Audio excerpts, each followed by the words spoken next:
2022 metai, GLC 300, juoda spalva, 107 000 mylių nuvažiavęs. Nu, žinokit, chebra, šitas pavarės, taip normaliai sakyčiau.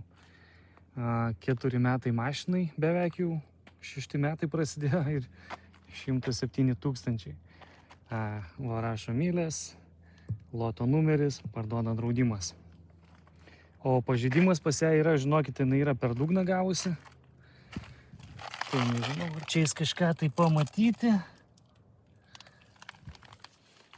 Bet toks vat juodas modeliukas, gražus salonas, burmeisterio aparatūra, šildomos šaldomos sėdynės, graži oda, sėdynės geras, tik tai čia vat sėdynė praplyšusi jau.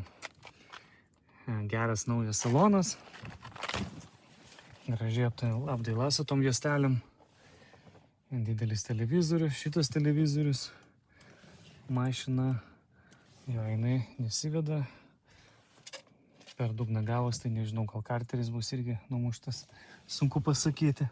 Liukas, čia viskas tvarkoja, čia nematau jokių pažeidimų ir sulaužimų, kad būtų.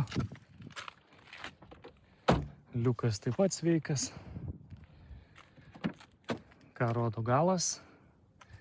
O gale irgi atrodo viskas neblogai. Pažeidimų nėra. Bamperio pabraižymas.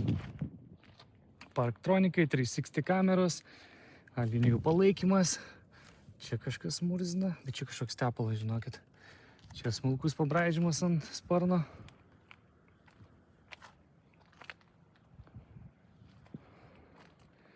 Šitą pusę parktronikai tiek priekyje, tiek gale, ledinės lempos. Pažiūrėti, gal čia kažkas matosi. Nu, ten matos toliau atplyšus ir apsauga. Čia priekyje ne, bet ten toliau, bet sunku pasakyti, žinokit, čia be pakeltuvo, tai nelabai kažką tai matysi.